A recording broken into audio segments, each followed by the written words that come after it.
So do you play the games sometimes? Yes. Oh, you do? Yeah. As long as other people know the rules and Yes. tell me what to do.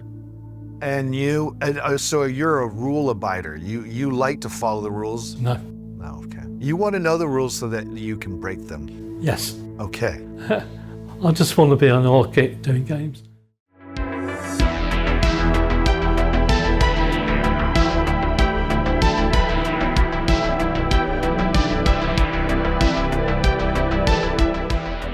Hello, ladies and gentlemen, boys and girls, and welcome to LoreCrimes.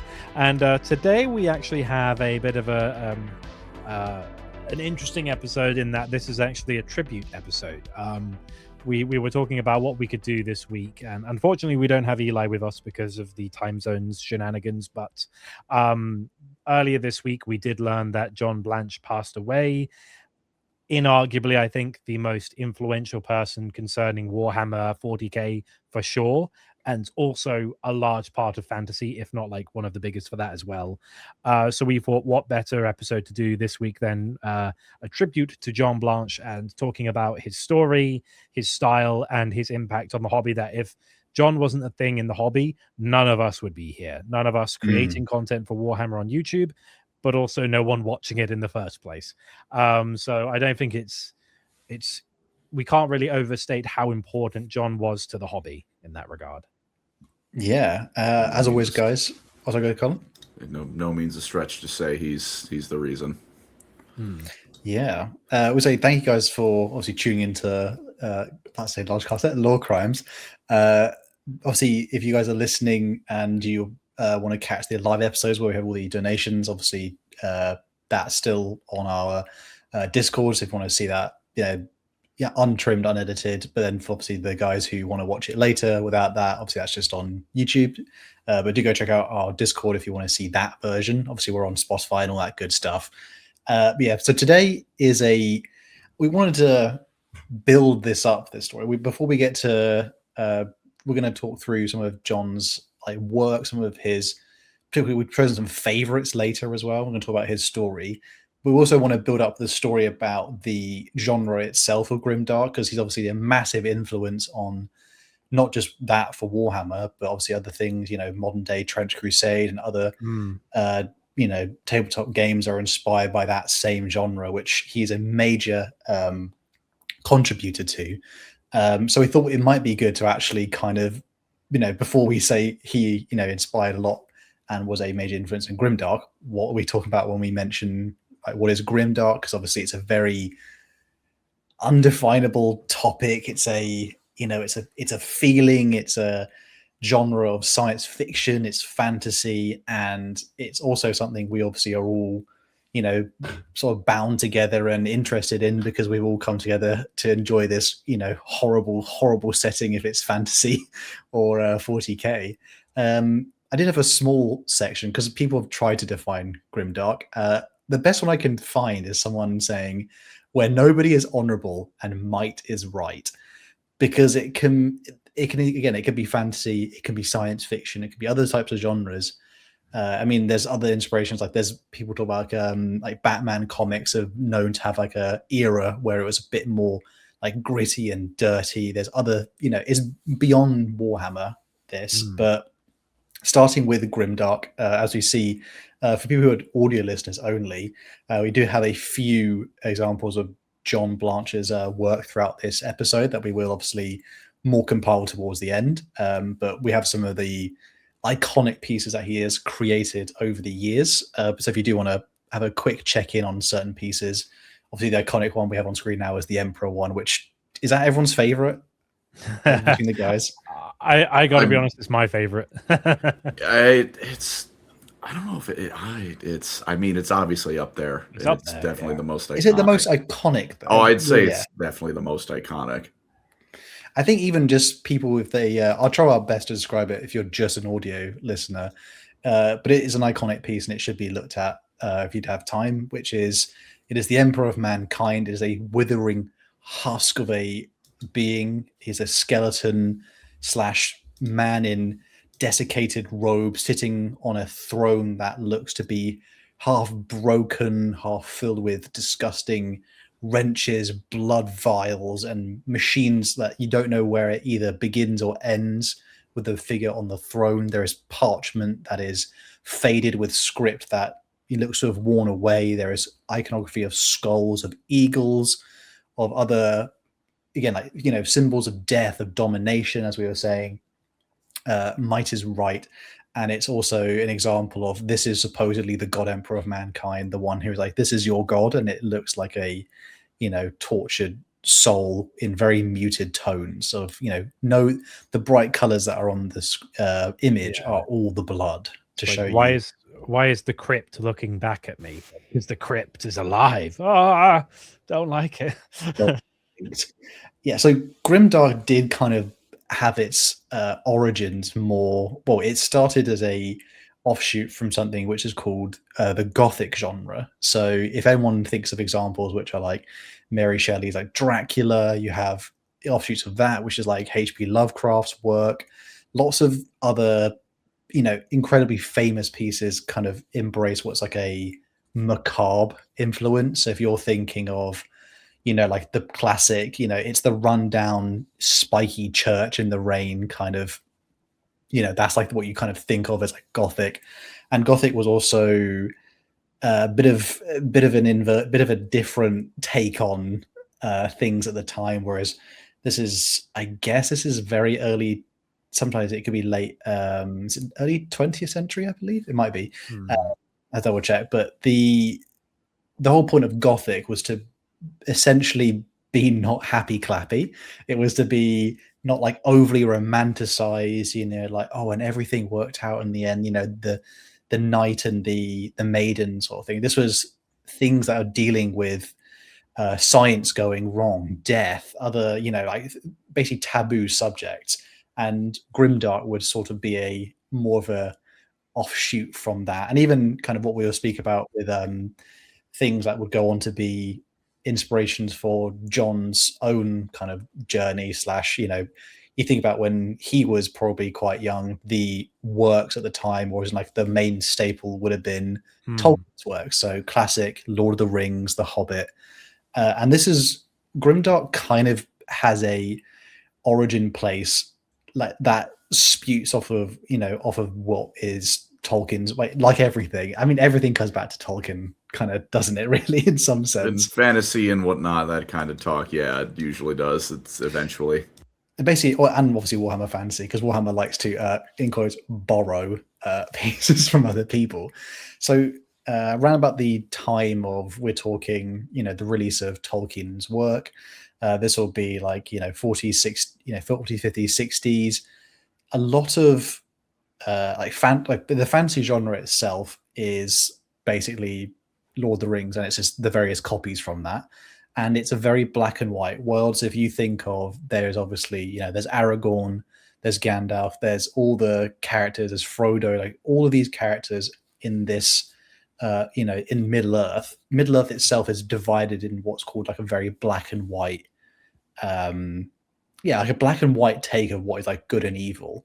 There's the evil, which is Sauron, the orcs. They are, head to toe in, almost like, again, like kind of sharp, pointed armor, dark colors, always garbed in black, or shades of, crimson and other things, like domineering colors that are designed to scream at you, the viewer, like, this is very obviously the bad guy. And all the noble figures are in either like happy things, which are like greens. They're in, Gandalf the Grey becomes Gandalf the White, although ironically, Saruman is obviously not a good character.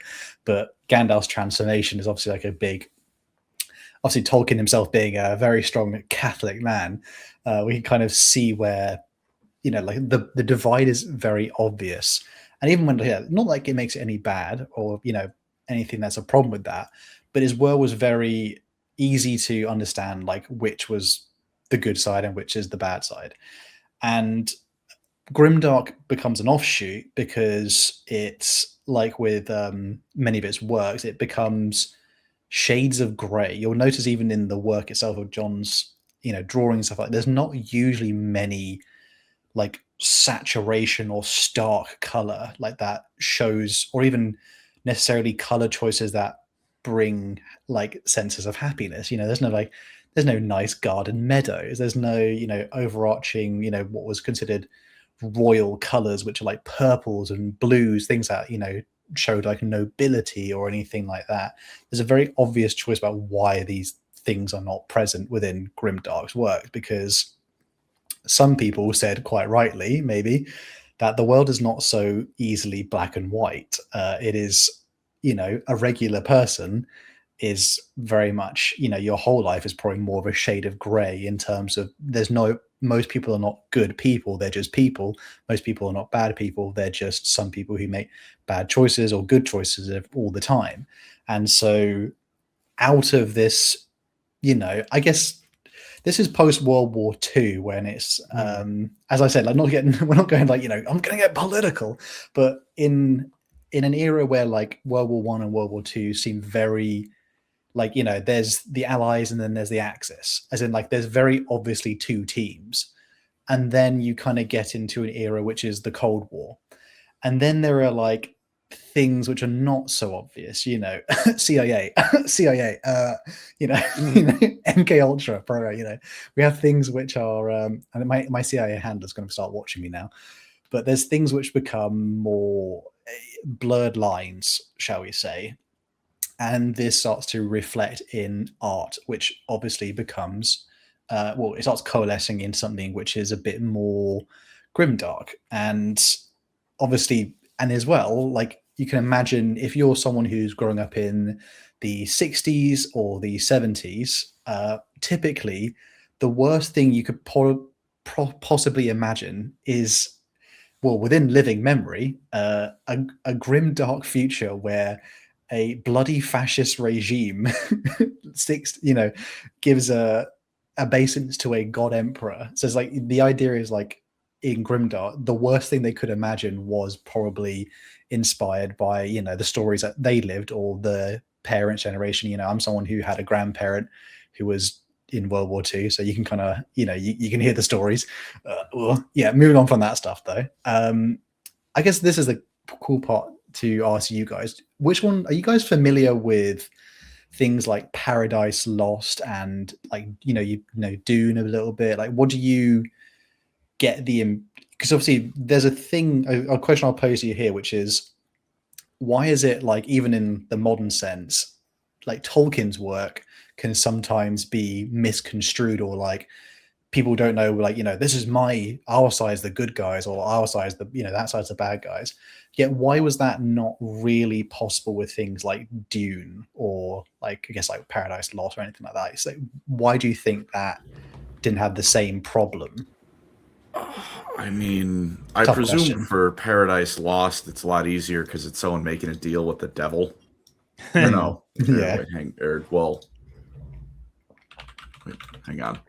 Wait.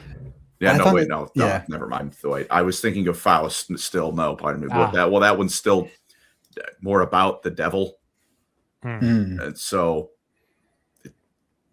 it's easier to say the devil's a bad guy in general, or not perfect, because, the devil. But like Dune didn't have a problem of being misconstrued, like historically. Do you know what I mean? Yeah. It wasn't taken up. Do you have a theory as to why? Are you familiar with Dune? Yeah. Why do you think it wasn't actually seen the movie. That problem? But why do you think Dune didn't have that kind of issue? Do you know what I mean? I think some of it might just honestly be appearance. It was obviously a book first before it was a movie, but I don't know. It's presented as not clean and shiny. They're in rundown, like, sand mining equipment on a backwater shithole, plugging your brain into a computer because you hate computers, and so you do a load of drugs to see the future and plot navigational charts is not the ideal clean science fiction, which I imagine helps people be more aware of the tone. I think there's also like an element of I've not watched the Dune stuff, I'm afraid. I'm not really anywhere acquainted with Dune, but I assume there's an implication in that work of, it's all nice being like, these are the good guys, these are the bad guys, when you have water, when you have like, oh, there's like all these things in the world that like it's difficult to be a bad person considering all the nice things you have and then do, and it's like, yeah, we need to like fight for water and resources, and like we're burning to death, and like the grim realities of some settings is just that, oh, the reason the people are bad is because of circumstance. The reason is because it's easy to be a nice person when you grow up in the Shire, where it's all like, everyone's got cider and picnics and green grass and sunny And days. it's Like, yeah. lovely. And then it's like someone in Dune with the tube up their nose, like, I need a glass of water. Like, yeah, it's a bit of a juxtaposition.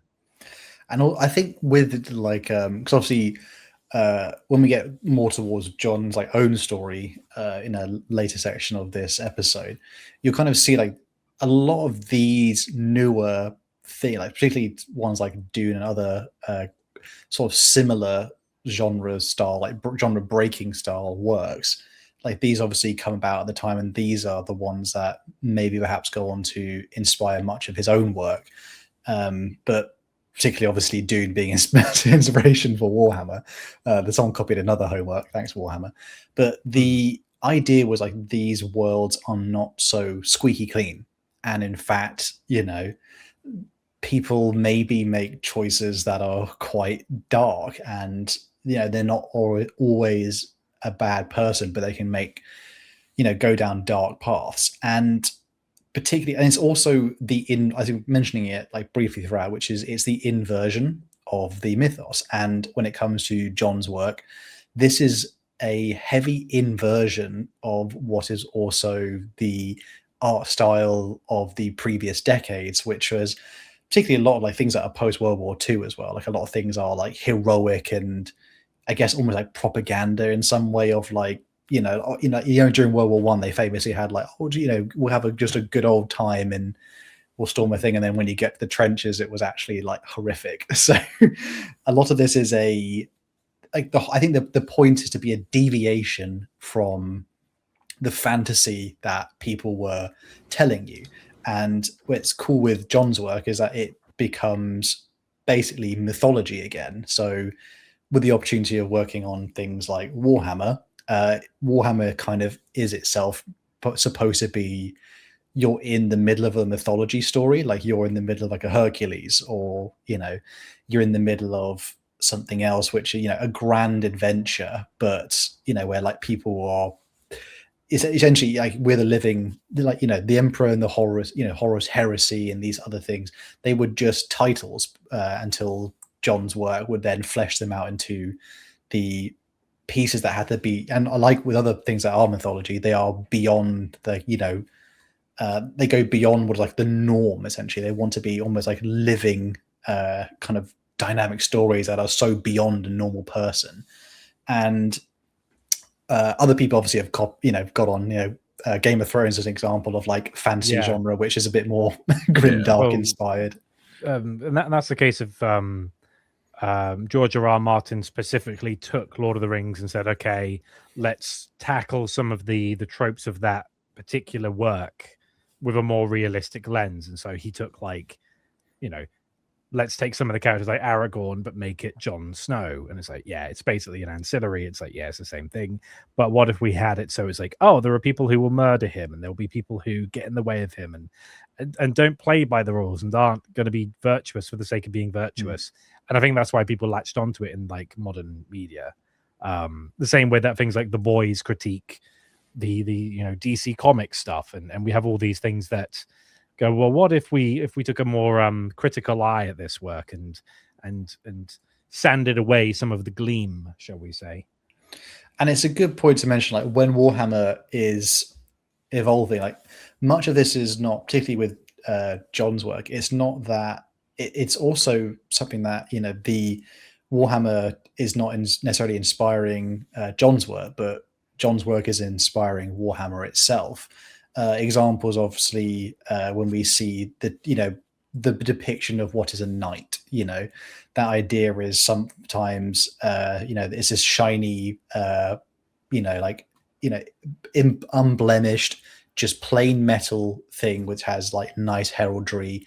But then with John's work, it even takes it to the point where like obviously the example we have on screen at the moment, which I'll describe for people, is the classic like Terminator plate, which is for the Blood Angels chapter. And the idea is like it's almost that essence of like the perfect knight's armor is like perfectly sculpted human form in some sense, but this is almost like bulbous, it's chunky, it's not necessarily perfect human proportion, but it's designed to get across that idea of like this is a weapon, and it's brutal, and it's designed to, again, like earlier, not just win but dominate. And also the idea is, I think particularly when you look at John's work, you get a hint maybe of like someone else who kind of defined the genre, which is H.R. Geiger, who would then be, his artwork goes on to inspire things like Alien and other classic things like that. It was taking what was the idea of like the perfect human form and twisting it and changing its silhouette, so things like spikes, cables, armor that's chunky, big. It's not, again, it's all like, particularly with his iconic works on things like we have on screen, like parts of the Mechanicum, they're designed to be, it goes all the way back to things disgusting. But initially it goes all the way back to things that are Gothic, because what was making something Gothic was that it was human but like slightly twisted. So like that's why Dracula's scary, because it's we were obsessed with vampires because it's a human but it's also a monster.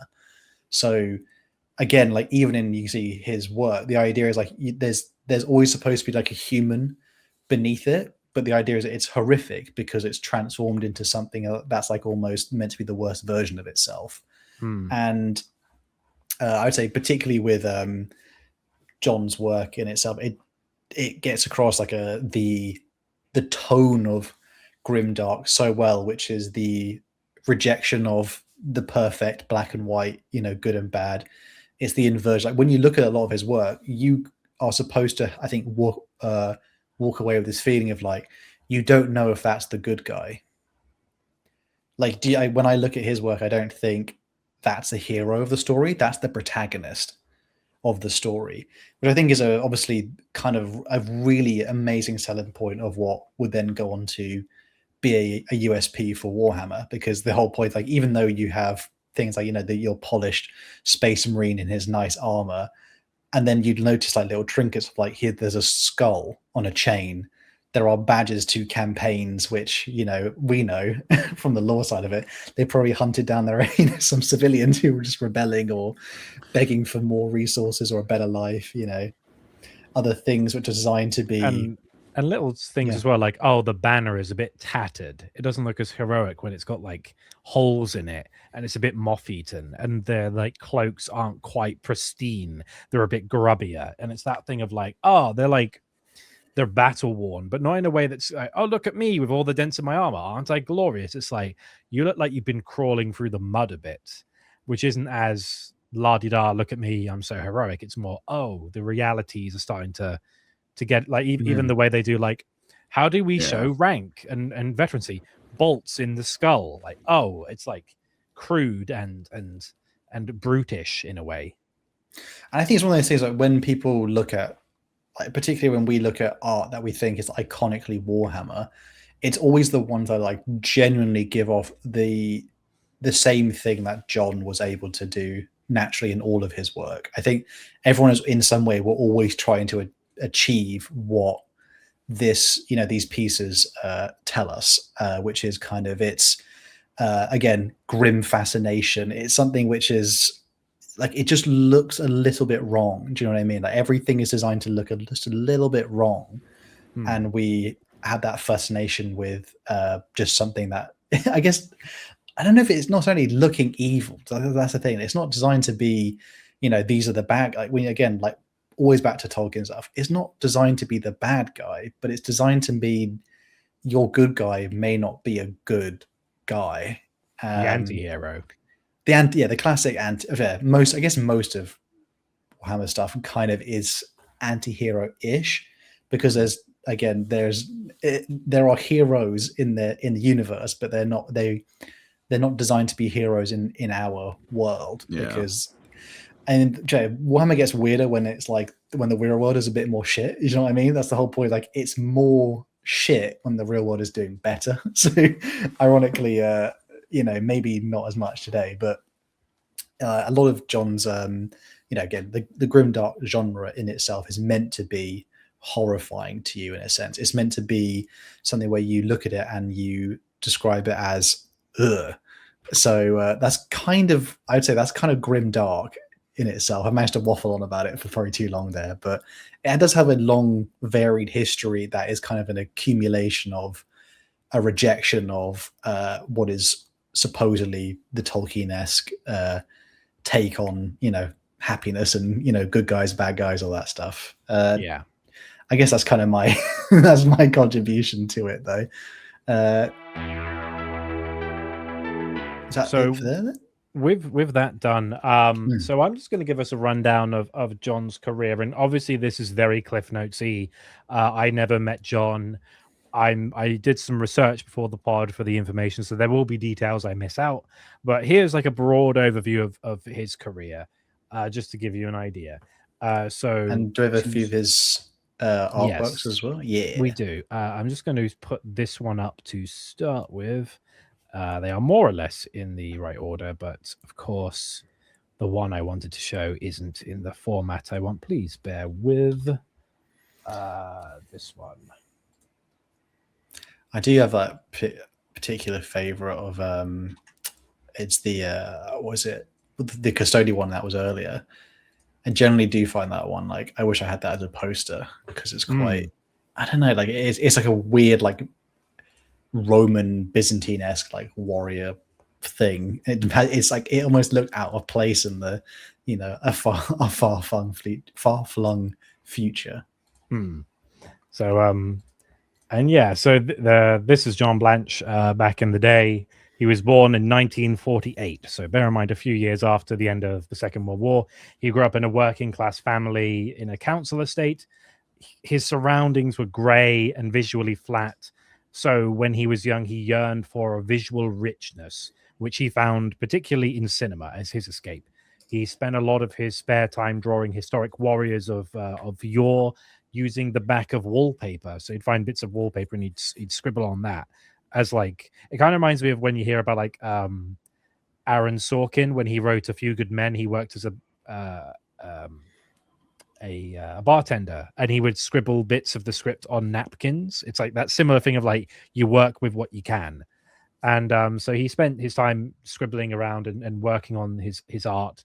And in the 60s, when he was a teenager and young adult, he went to art college. He began honing his painting skills. He was doing battle scenes and prehistoric conflicts. But eventually he was told by his teachers, hey, mate, took him aside and they said, you have a romantic spirit, but it would never earn you a living, and there's no point pursuing it. Wow. Colin, well, ironic. I have a quote for you in the private chat here, Colin. Would you like to read out this quote, please? Sure. The people there seemed unaware of art in all its heroic glory. People stood back and expected me to metamorphose into an existentialist of sorts. Well, I couldn't even spell that, so I drifted into graphics and became exposed to illustration, hippiedom, and the Lord of the Rings.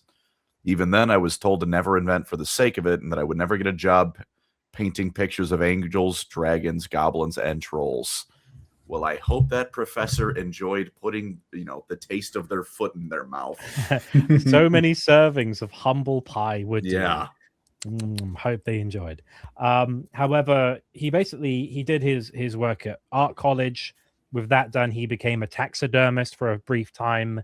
He crazy pivot in a Georgian manor, and he began model building. He did wildlife drawings, and in his spare time, he tried various different styles of art. And in the 70s, he relocated to London, good old Nod Knoll.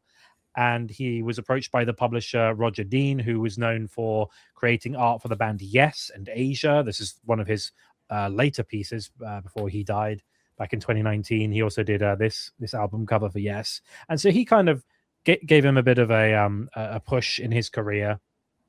Dean himself has sold over 150 million copies of his art worldwide. So like the good mentor figure, and he helped him with freelance illustration. He began to create covers for different fantasy pieces. For example, he did a piece for the Tolkien Bestiary by David Day. I'm not sure if it's Jesus. this one or if it's this one, but both of them are pretty dang good. So take your pick. For the audio listeners, there's two variations. I don't even know how to describe the artwork for these dragons, particularly. They basically have to be looked dragons, up. But more serpent-like and in muted tones. But it's also kind of weirdly bony and skull-like. It's a dragon that's more serpent-like, but it also isn't looking like like a Chinese or Japanese style dragons. Well, that's actually quite impressive. However, this was pulled off. And bear in mind, he also did illustrations of Lord of the Rings. So, for example, this is the Battle of the Five Kingdoms that he did. Five armies. Or Five Armies. Wait, is that Five Armies or is that a? Yeah, is that Five Armies? Yeah, I think that's Five Armies. Because there's the mountain in the background, and there's the downfall of Numenor. I believe it is. This one he did as well. And you can tell it's his style with that it's the line work in the waves and the cloudiness, I guess I could call it, in the background for the skyline is blotchy almost. It's got that distinct blonde John Blanche style, I think. Eru Luvatar just says, fuck you can't come to the funny undying land, so boom, there goes your civilization. God, that is weird. Yeah, that's cool. At this point, John starts to collect miniatures, and he particularly collects metal miniatures. I had a metal miniature once. Its arm fell off. Hard to paint, harder to stick together. I think it was a chaplain. His Crozius was too heavy. I do not like metal minis. No. But by 1977, he was established as a associate of Games Workshop. He created cover arts for many editions of Warhammer. 4 editions, in fact. One of the classics here is the Blood Angels cover that's recently had a resurgence because of the new edition, 2nd edition, I believe this is. God, that is cool. I guess as much as it looks dirty, a lot of his art looks dirty, it's not necessarily that, because those are hive spires in the background, but those are glistening white. I don't know how to describe it. It's interesting, it's very iconic for what I assume is the Azaman one as well. This one is yeah, but even there, it just shows you he kind of always sticks to that. Even something that's brighter here, he still sticks in that color palette of the crimson, yellow, and black. And then it's always a kind of variations of that. I mean, it's just obviously something which is very, very iconic. I don't know if anyone else maybe would have pulled off something where it's so it has its own feeling like this. You know what I mean? Has a lot of character, Yeah, your eyes are drawn purple. The only thing that's actually in full saturation is actually the things that are on the parts that are closest to you, and everything else. See the Blood Angels behind the main one have more muted red, and the one at the front has more vibrant colors, just so you're not looking at them. Little tricks here and there to make it so that your eye is drawn to him, and then everything else you have to spend more time studying, I guess. But he also was the illustrator for the first UK edition of Dungeons and Dragons, which is fun. So John Blanche did the first UK edition, which is cool. Is that Tom Bombadil in the middle? Looks like Tom Bombadil. My man, Tom Bombadil. There he is. Me in 40 years at the pub. That's me. Interesting, when you look to grimdark in itself, even though Dungeons and Dragons doesn't have to be necessarily grimdark, overarching strong colors of red are always present usually, aren't they?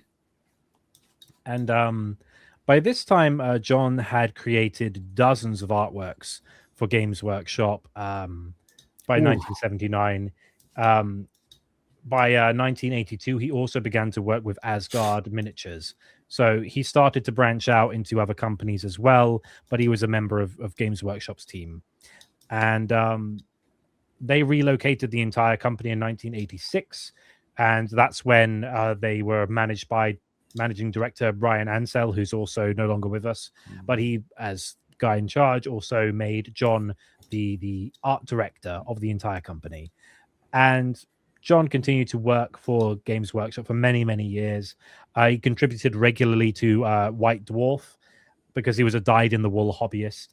And in 1988, he also created the cover for a Nottingham-based metal band called Sabbath. And that's the one, it was their debut album.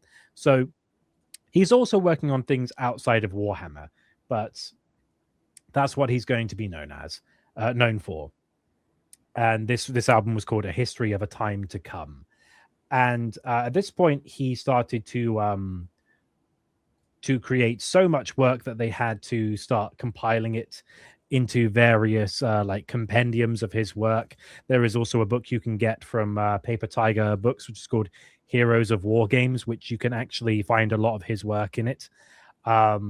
He also, I believe this is the time where he also created the first cover for Warhammer Fantasy, which is like, oh, look at that. Oh yeah. Oh yeah. That's have you seen this one before, Colin? A few times, yeah. It's that good stuff. Were you, because if you came into like Warhammer Fantasy, was that post Total War Warhammer like trailer and stuff like that, the original one?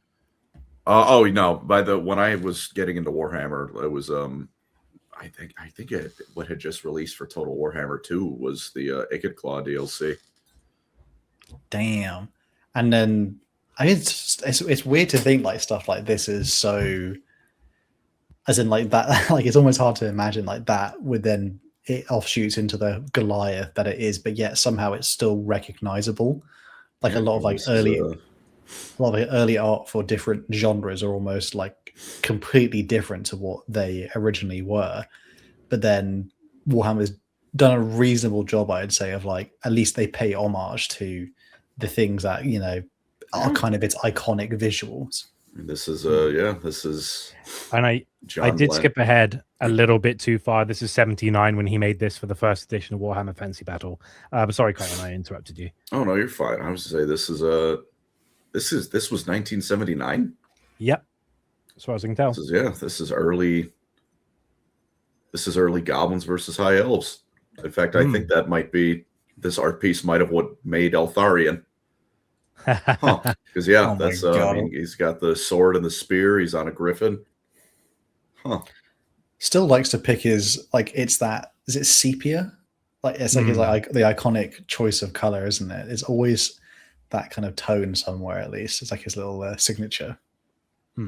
And at this point, John's done work for Games Workshop for what 20 years or so. By the 80s, so he's been there. Like they relocated in the 70s. He started working probably in the late 60s. So it'd be like 70s to 80s, but eventually he would go to like what 30, 40 years in his career with Games Workshop. But already he's done so much for the company as it is.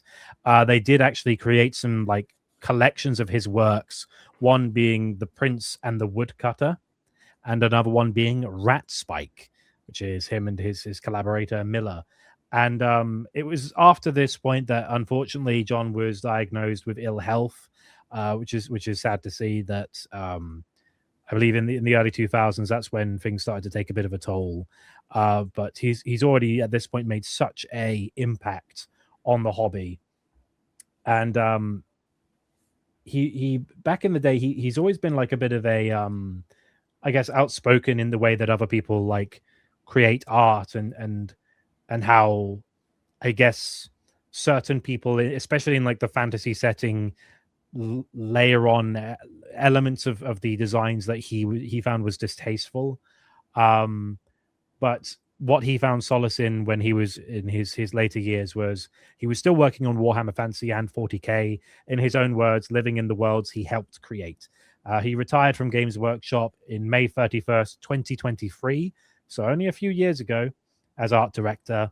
He continued to work on miniatures, and he even a few years ago launched his own Kickstarter campaign for a range of models under the name Mordorin.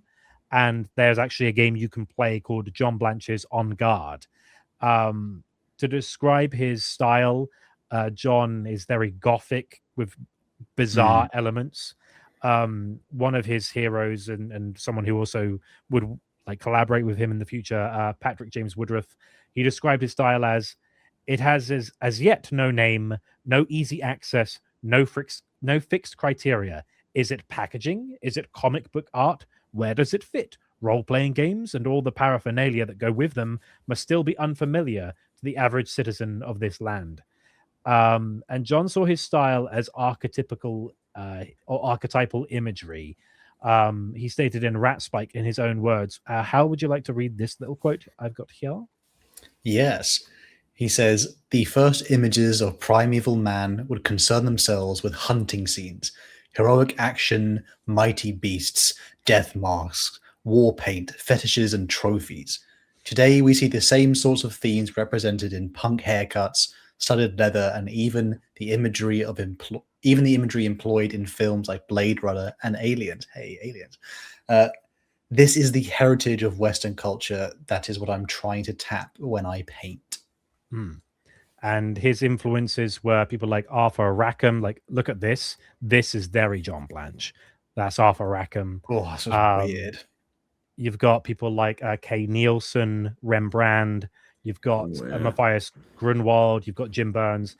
And again, he loved Tolkien. He loved films. He loved comics. And so he incorporated all that he could into his work. He also stated that the Mona Lisa was to be the best art piece known globally. And he regularly tried to incorporate it into his own art, stating it was no mere plagiarism, but a deliberate policy to place what is probably the world's best known painting image into a new reality. He believed that interpretation with art to be literal without secret meaning. He believed that images should be enjoyed for what they are and attempted to draw the viewer into things like color, technique, narrative quality, and character. He also created this piece of art, which he called the Amazonia Gothique, which was one of his few times he deliberately made a commentary on art, saying, I was utterly sick of seeing brilliant artists producing painting after painting of near-naked female fantasy models with chests the size of airships. Elements of this style of fantasy art were creeping onto the front of White Dwarf. I was receiving letters on a weekly basis complaining about what people saw as exploitative of the female form. So in a very punk manner, which is very John Blanche, he said, screw that, like chainmail bikinis, etc. I'm going to make my own thing. This piece of art would be on White Dwarf 79 and even had its own miniature, which is quite cool. I guess that's like that's like a inversion of what is like Conan the Barbarian, that one of like I guess like He-Man and other things. So like the idea is it's still the female form, isn't it? But this is something where it's like it's only power.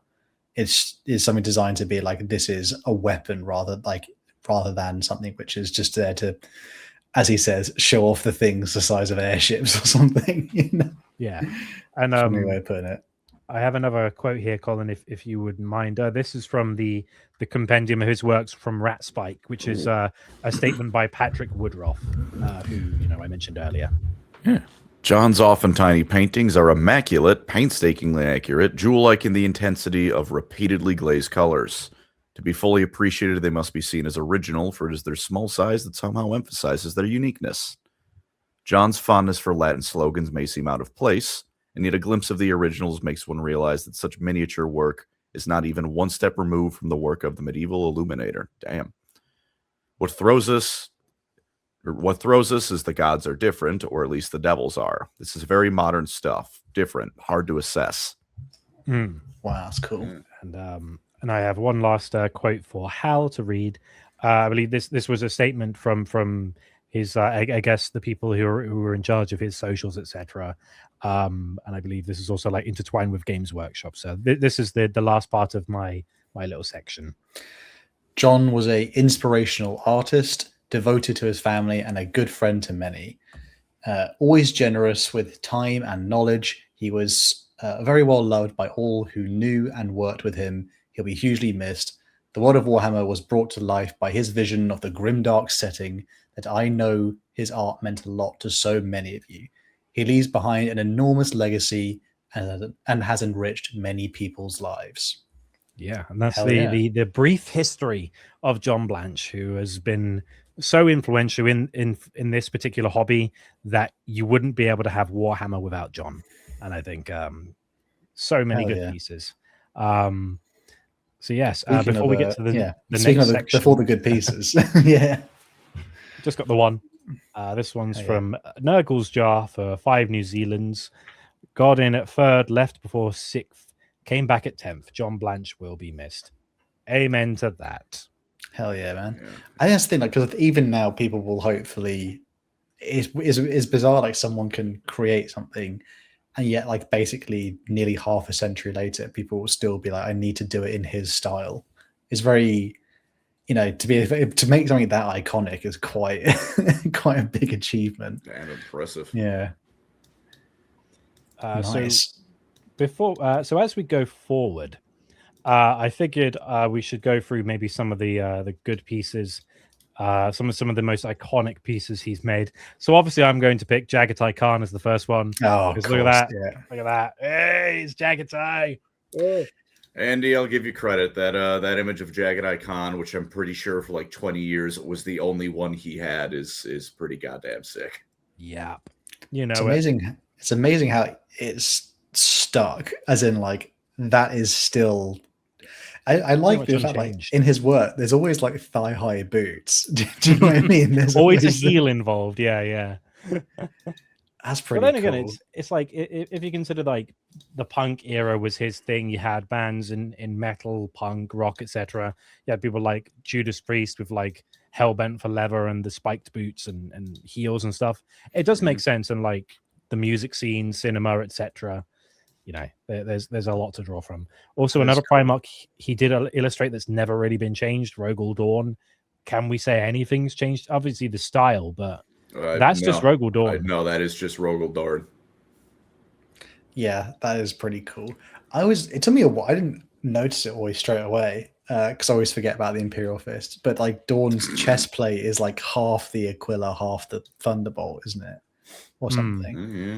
Yeah, it was like, so like it's slightly off. It's like it's not symmetrical, which is quite cool. Yeah, again, those classic color choices as well. It's so damn cool. Oh, I should get that one. I should get a Dawn piece. The Step on Me Mummy piece that's been highly requested the whole episode.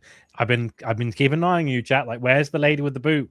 Where's the Step on Me one? Like, there it is. There She's got the boot.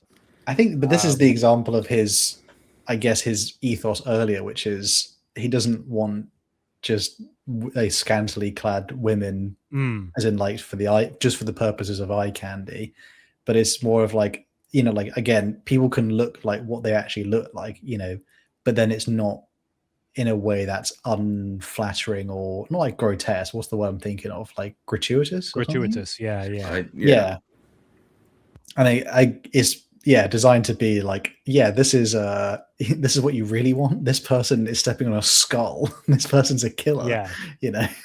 Yeah, it's like well, if we want a woman to be powerful, is the only way to strip all their clothing off till they're wearing a bikini, then give them a sword? Or can we give them like actual armor that would make sense, which still has like feminine qualities to like its design, but isn't patronizing of like, oh, you want to be a character, do you?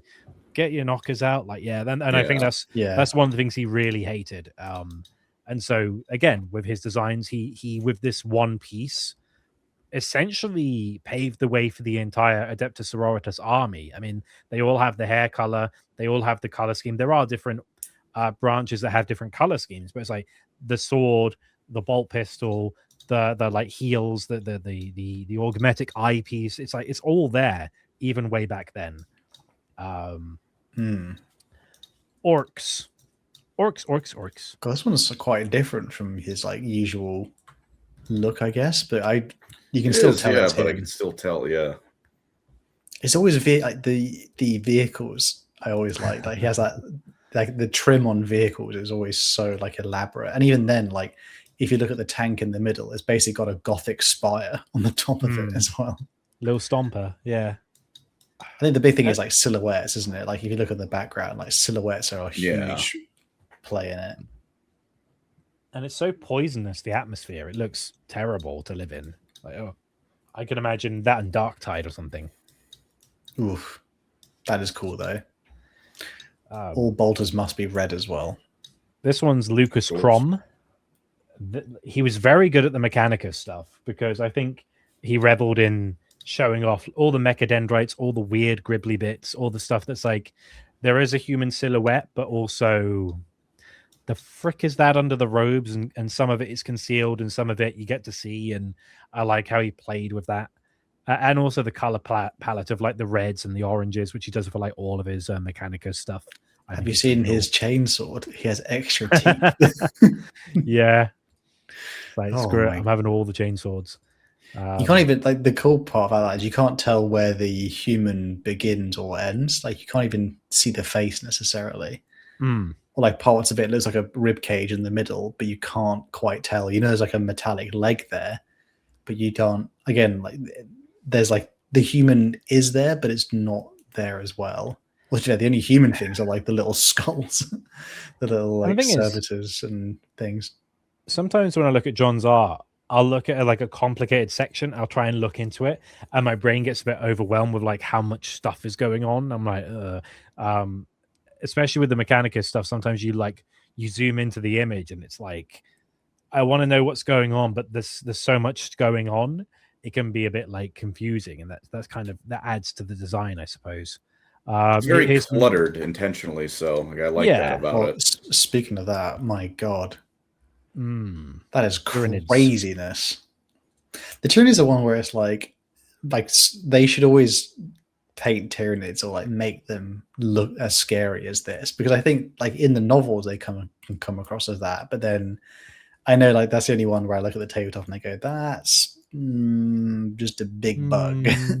Whereas actually they're meant to be like more monstrous, and they're like, again, like I imagine, like, was that a lictor in the middle or is that a hive?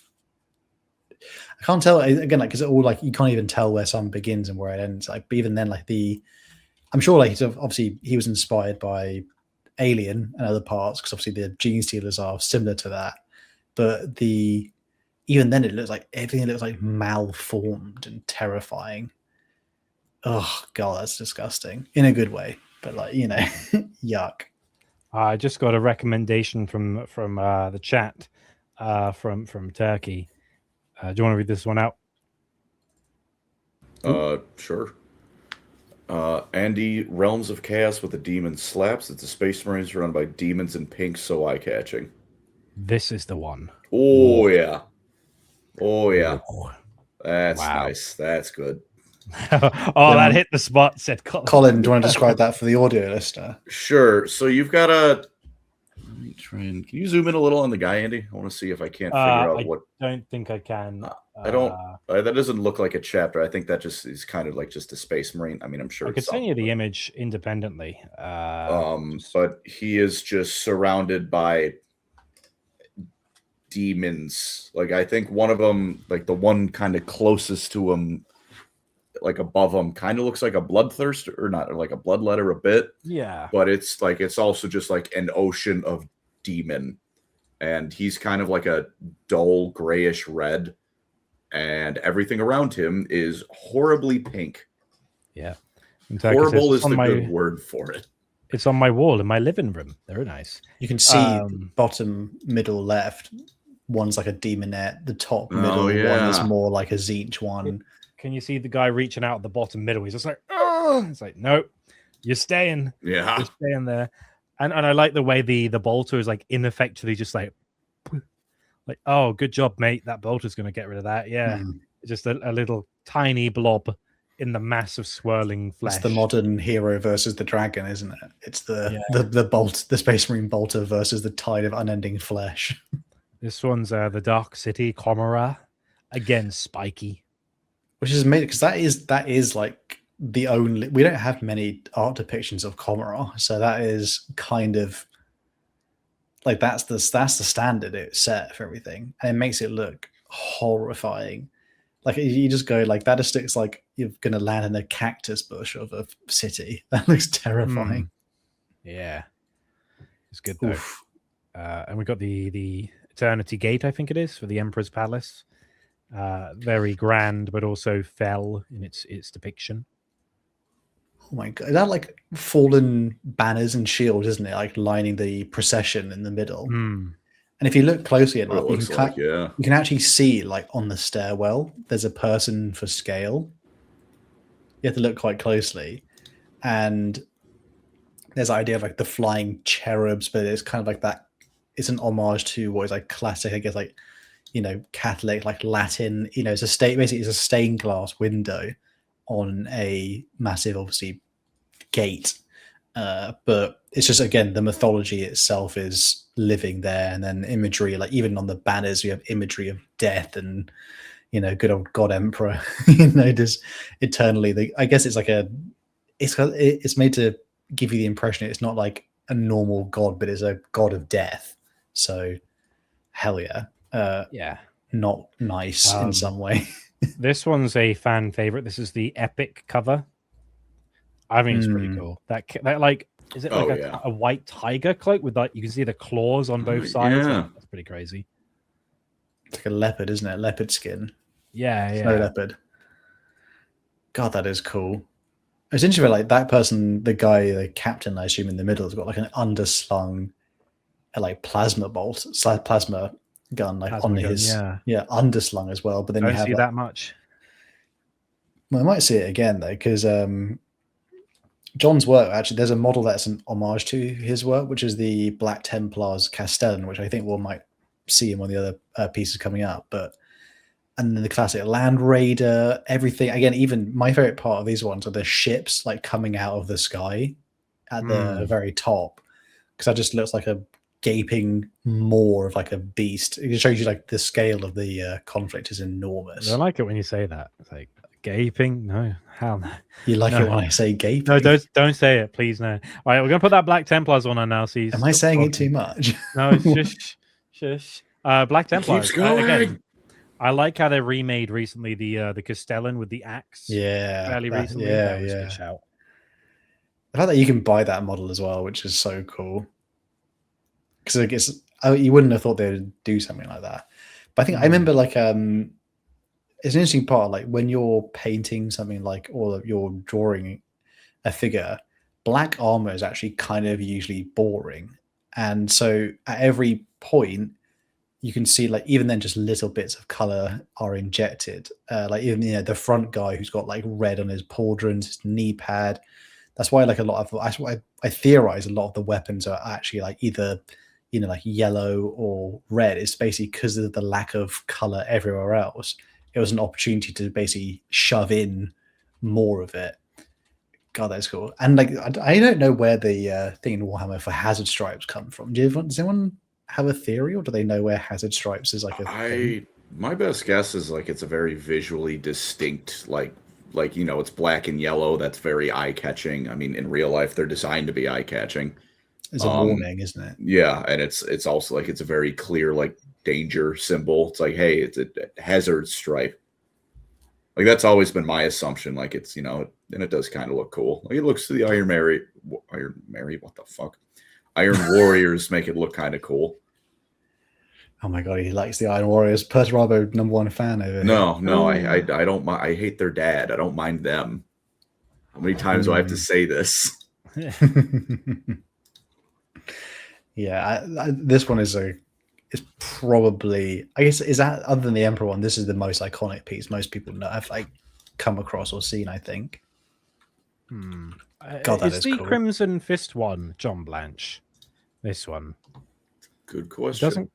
I don't think it is. But it's obviously aping the style if it's not, because it's like I think it's distinctly different, but it has that similar like use of color and the kind of muted like, again, undertone. He said he hated painting blue, so that's not John Blanche, but you can tell it's like the next generation after John was we're going to use some of the stylistic choices he made. But I think the most important one we have to bring up is this one, which is very important with the new 11th edition trailer, which is very much dependent on this depiction. And I know that John said in interviews, this is probably more like what people think the Emperor would look like, but in his mind, behind this illusion would be the Emperor in like a jar, and it's way more like dull in comparison, but the collective consciousness, I guess, of humanity would think, that's what I think the God Emperor looks like, and arguably the most iconic piece in the whole setting of art, I'd say. The fact that the whole point is to say, like we were saying it earlier, you can't tell where man or machine begins or ends.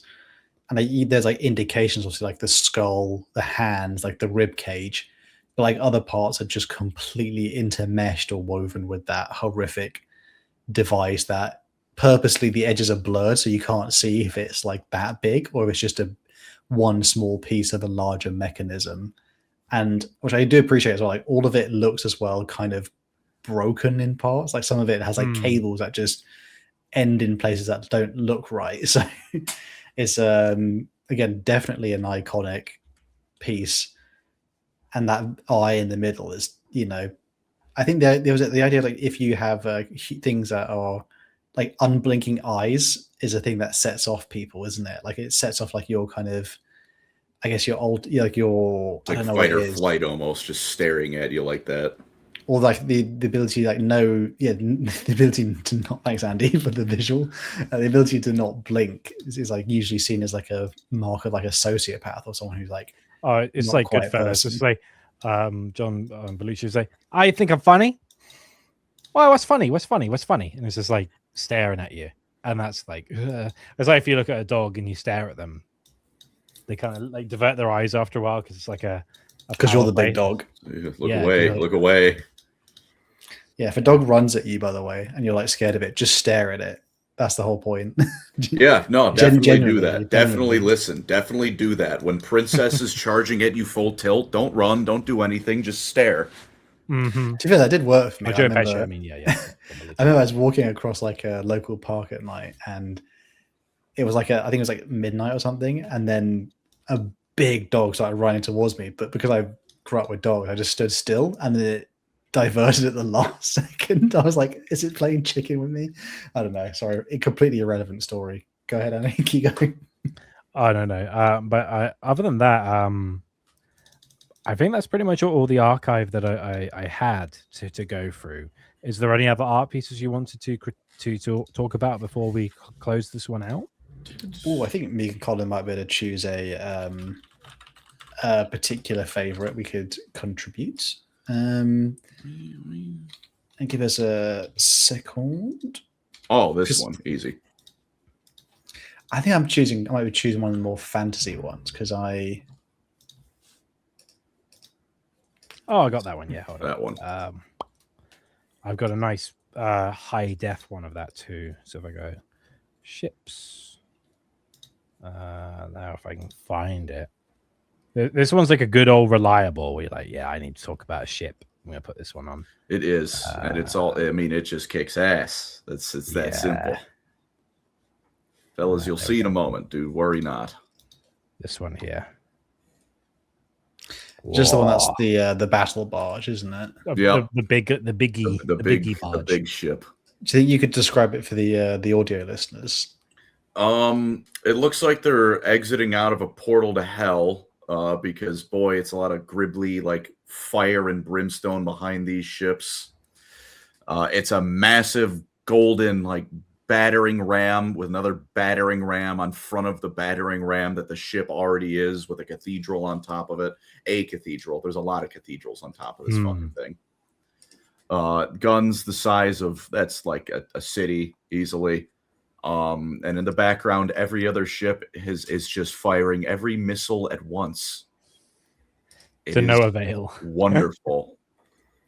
I sent you my one, Andy. I got that one. We had it earlier. The Ultramarines. Let me just. There's ones with squats. Oh no. Oh yeah, there's the squat tank one. I don't know how to tell you this. The squats predate you. That's okay. I can still dislike them. I like this one quite a lot because it just, even though it's not necessarily in color, you can obviously he's known for like having his obviously like famous kind of color palette. You can still really obviously tell like it's his work because of the high level of detail, like the fact like everything's got some kind of flame checker pattern or like it's that thing which will go on to like really give the idea of like grimdark, which is something that has been around, like, and it becomes like a relic because we live in an age of, you know, impossible, unmoving stagnation. So, I mean, they make the joke of like, you know, the Dark Imperium one, the Gilliman chair, which they're like, oh, it's an ancient relic from times long gone. And Gilliman's like, that's just a chair I sat on, like sometimes. But then so like he doesn't care anything for it, but because, to them it's like this is a 10,000-year-old chair that a demigod sat upon. Again, just iconic, like massive machinery, so much in a weird like way, like so much visual noise going on in one piece, but yet you can kind of lock into the actual individual pieces, like the Ultramarine at the front, the Terminator, the Captain, the massive plasma gun in the middle, the huge cannons, the banner, and obviously the buildings, and then the silhouettes in the background. So like it creates like the full story. You just stare at it, and then you can find new details as well, like each time you look. So damn good stuff, man. Damn good stuff. Hell yeah. Nice. Other than that, is that us closing out this episode then, I suppose? Yeah, I think we wanted to give you guys like a bit of an homage. I think it's a cool thing. And maybe if you guys are all doing your miniatures or other stuff, you could he's got a style, so you could lean into it. There are people who've done videos where they paint their miniatures in his color palette, or his create things in his visual language. I believe there is is it Grimdark Compendium? There's a guy who has a channel where he just kit bashes miniatures, and it's in the Grimdark style, and it makes them act like he made a Black Templars video, and there's a guy who's got like a little mohawk of like stripped hair, and it's like very Mad Max-esque. So people can make generally like a miniature actually look quite terrifying, which I was quite impressed with. So again, there's lots of things you can do to kind of really hit that nail on the head. And I'd say damn good. He's done some damn good work. R.I.P. boy. Thanks for all the thanks for Warhammer. Appreciate it, man. Thanks for the before we close out though, we do have one last donation to get through. Nice. Other than that, I say thank you guys so much for listening, for watching. A bit different this week. Hope you had your education hats on. Appreciate that one. We'll back to be our regular schedule. Just combine those two words. Regular schedule. Like next week, we've got some more silly stuff because obviously we're not usually taking it seriously for anything. But more silly stuff coming forward. We hope you guys will enjoy that. Other than that, thank you guys for listening, for watching. Of course, we're on Spotify, other things, or if you want to watch it offline. I understand this one's a pretty visual heavy episodes, so if you needed to check in on out of stuff, maybe go have a look at some of the art pieces. And we'll see you guys all on the next one. Peace. Everyone. Bye, everybody. Bye.